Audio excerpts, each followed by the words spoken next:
Olá, seja bem-vindo a mais um Viva Bem. Hoje é sexta-feira, final de semana chegando e nós preparamos um Viva Bem super gostoso, com bastante novidade para você hoje. Hoje a gente vai trazer o Sandro Galarza, que vai estar trazendo as notícias do Manchete do Vale. Vamos ter também a fisioterapeuta, a Fernanda Smith, para dar uma aula de pilates aqui no estúdio pra gente. Vamos ter também um especialista em trânsito, o Luiz Andriel, e uma dupla sertaneja paulistana que vai estar tocando pra gente, um sertanejo universitário, que é Laluna e Vinícius. Agora a gente vai para a vinheta do Café com Notícia e já voltamos.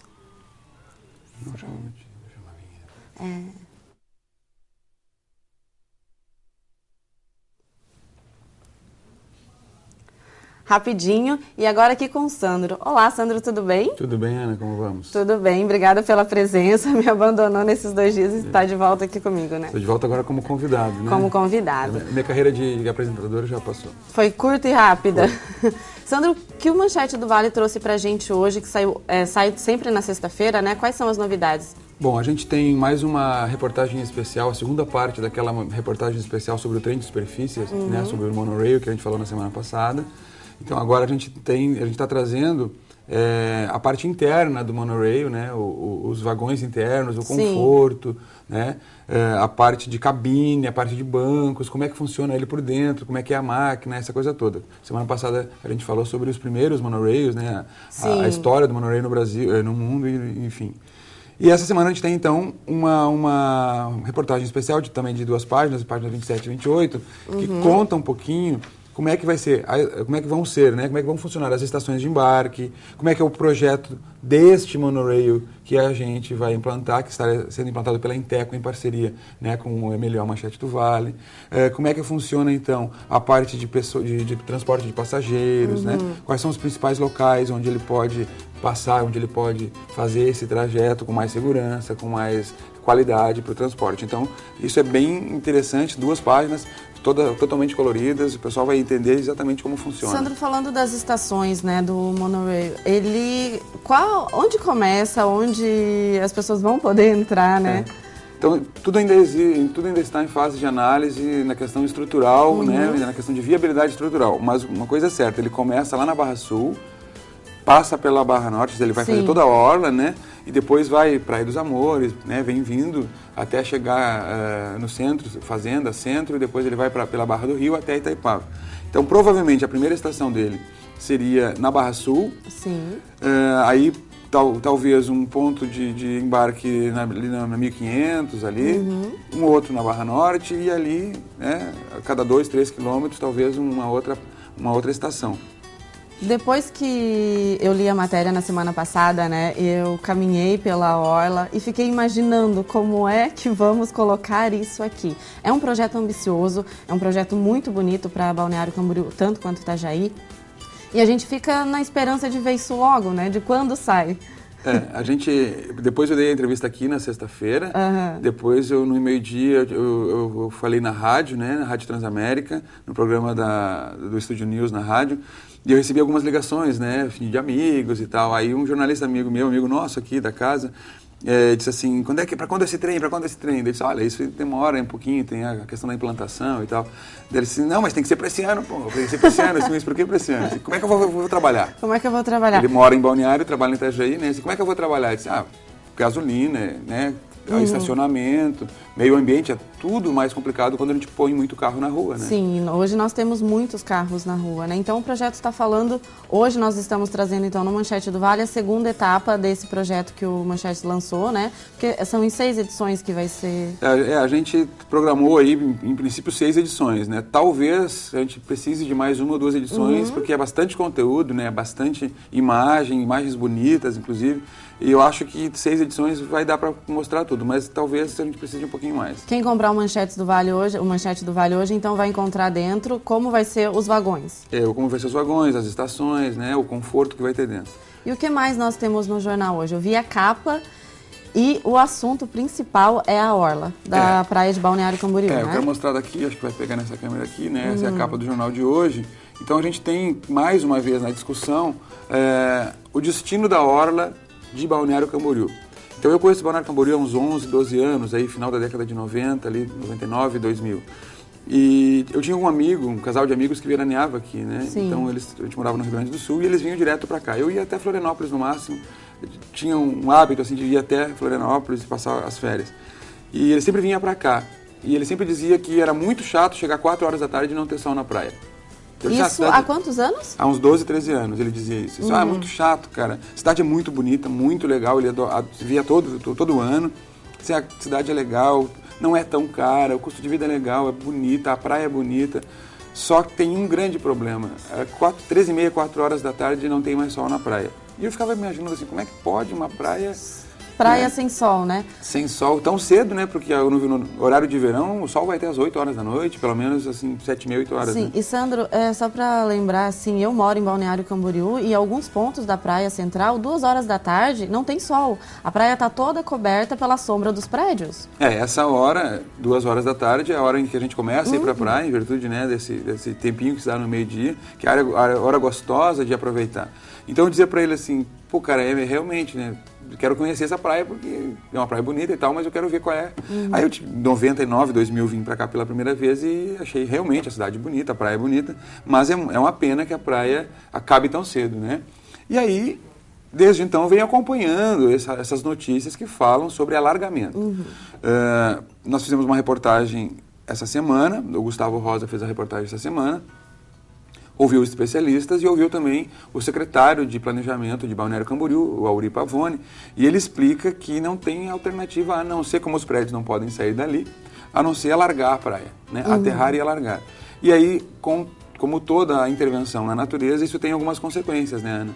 E quais são essas consequências? A principal consequência é a seguinte, os entrevistados relatam, o professor Danival, inclusive, relata que no Rio de Janeiro, em Copacabana, foi feito isso. Sim, foi feito tanto que o prefeito de Balneário Camboriú foi até o Rio de Janeiro, Exato. Nós ouvimos matéria sobre isso, né? Exatamente. Ficamos sabendo dessa viagem dele para o Rio para saber como foi feito lá.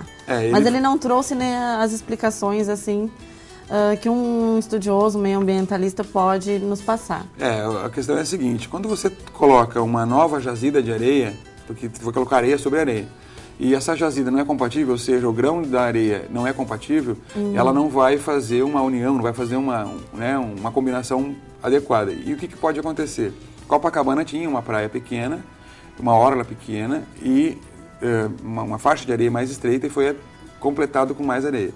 E a onda, né, e a profundidade da praia era parecida, semelhante a Balneário Camboriú. Depois desse aterramento, depois dessa colocada de areia, o que aconteceu? A praia ficou um pouco mais violenta, o que a gente chama de praia de tombo, né? Sim. A areia vem, a areia faz um movimento diferente lá embaixo, que a onda vai cavando e vai fazendo esse buraco, porque a areia não fica, porque ela não era dali, não é nativa daquele lugar. Daria para comparar, assim, essa mudança com a Praia dos Amores e a Praia Brava, que ela tem um movimento mais forte? Sim, mais ou menos aquilo ali, né? Então, taquarinhas também em alguns momentos. Sim. Então, o que acontece com Copacabana? Há 20, 30 anos atrás, nós não tínhamos notícias de afogamento. Eram raros os afogamentos, há 30, 40 anos atrás. E de 2000 para cá, seguidamente, frequentemente, há notícias de afogamento em virtude da praia ter se transformado. Esse é o grande medo, transformar a praia numa praia de tombo. E também o engolimento da areia. Né? Você vai mexer na estrutura da areia, os ambientalistas, a própria prefeitura, as secretarias de meio ambiente, têm um receio de que, com o tempo, a água possa levar a areia existente. Tá, a capa traz, né, a matéria de Balneário e dentro eu dei uma lida, passei já pelo jornal, já cheguei, a primeira coisa que eu fiz foi ler o Manchete do Vale e dizer um mal necessário. É Isso. mesmo um mal necessário só por causa do sol ou tem mais alguma coisa que a gente pode fazer? Não é só a questão do sol, não é só a questão da posição solar, não é só o conforto dos veranistas, isso que a gente tem que deixar bem claro. Acho que foi legal a tua pergunta por causa disso. Há uma expectativa dos ambientalistas, né, dos biólogos, de que em alguns anos, 10 ou 20 anos, não haja mais areia naquele local e que a água invada, inclusive, o calçadão. Nossa, né? então em virtude, preocupante. Em virtude, assim, de alguns fatores, né? Você constrói prédios cada vez mais próximos, você mexe com a estrutura do subsolo, você acaba com a vegetação natural de restinga, o aquecimento global, né? A mudança climática. Então, cada ano a ressaca é um pouco mais forte, cada ano a onda vem um pouquinho mais. E esse movimento que ele é lento, gradual, mas ele é constante, ele pode, segundo as entrevistas, segundo os entrevistados, ele pode acabar com a areia, e não só acabar com a areia, mas invadir aquela área do calçadão. O mar pode, e hoje onde estão os quiosques, por exemplo, onde hoje é a Avenida Atlântica. Assim, nós passamos por Balneário Camboriú e tem os quiosques, tem muita gente sentada, conversando, passeando. E se ouve muito falar, a água pode chegar até a Brasil. Então isso pode acontecer, a Avenida Brasil, né, gente? Então isso pode acontecer daqui 10, 12 anos, se não for feito nada agora? Pode acontecer. Os dois ambientalistas entrevistados, né, os dois professores da Univale entrevistados, e até mesmo o Auri Pavone não descarta essa possibilidade. Pode acontecer com a aceleração desse efeito estufa, desse aquecimento global, com a aceleração das ondas. Então a gente não via muito tsunami, não via ondas gigantes, não via muita ressaca alguns anos atrás. Hoje a gente vê ressaca seguida. Esse ano tivemos uma ressaca forte, você deve estar lembrado. A água invadiu aqui o rio Itajaí-Açu, invadiu aqui a Beira-Rio, lá o mar invadiu Cabeçudas, invadiu a beira-mar ali na Avenida Atlântica também. Então há alguns movimentos normais, naturais da natureza, que pode se intensificar nesses próximos 10, 20 anos. Se não for feito nada, é quase certo que vai haver uma aceleração dessa tomada, né, da água do mar em relação à cidade, e isso pode chegar talvez até ao Brasil. E o governo tem que se antecipar, né? Porque nós vemos assim, no Japão teve tsunami. O governo agiu rápido, hoje está agindo rápido, está fazendo várias transformações para conter a natureza. Não vai conter, a gente sabe que não vai conter, porque a natureza tem as suas próprias forças, mas tomam medidas. E aqui a gente precisa dessas mesmas medidas, infelizmente, né? O que vai acontecer?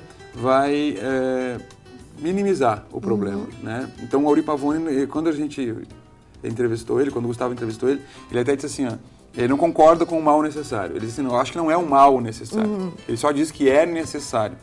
Porque ele não vê um mal em alargar a praia, ele não vê um mal em intervir na natureza. Os ambientalistas dizem que é um mal porque essa intervenção da natureza, seja ela um aterro, seja ela um dique, seja ela um represamento, sempre acaba mudando o ciclo natural da água, que tem uma força muito grande, né?